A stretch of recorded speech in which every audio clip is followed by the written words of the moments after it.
नमस्कार, मी डॉक्टर आनंद जगन्नाथ पेडणेकर।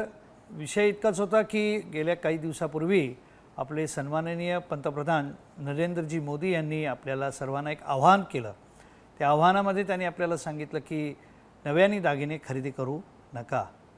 पण असं आहे, आपली परंपरा आहे आणि त्या परंपरेला साजेल असं आपल्याकडे कार्य होतात, लग्न होतात, समारंभ होतात आणि त्यासाठी आपल्या परंपरेप्रमाणे आपल्याला एखादा दागिना करणं हा क्रमप्राप्त असतो।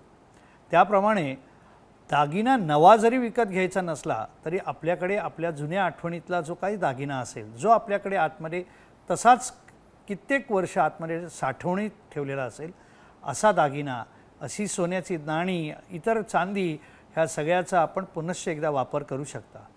आपले दागिने, आपले जुने दागिने, आपली जुनी नाणी, आपलं जुनं सोनं आपण आमच्याकडे द्या। त्याच्यात असलेलं तुमचं प्रेम आम्ही नव्या रूपामध्ये तुमच्यासमोर सादर करू शकतो, नव्या रूपामध्ये तुमच्यासाठी घडवून देऊ शकतो, असं मला स्वतःला वाटतं। ह्यामुळे आपल्या देशाला होणारा फायदा हाही फार मोठा आहे। ह्याला लागणार नाही कुठलंही परकीय चलन, कारण हे आपल्या घरातला दागिना आहे आणि तोच एक नव्याने आपल्याला परत घडवायचा आहे। आपण पुनश्च एकदा आपल्या देशाच्या हितासाठी नवं सोनं घेण्यापेक्षा आपल्याकडे असलेल्या जुन्या दागिन्यांचा वापर करून नव्याने दागिने घडवूया। ते सुद्धा आपण जगन्नाथ गंगाराम पेडणेकर ज्वेलर्स इथे नक्की या। नमस्कार।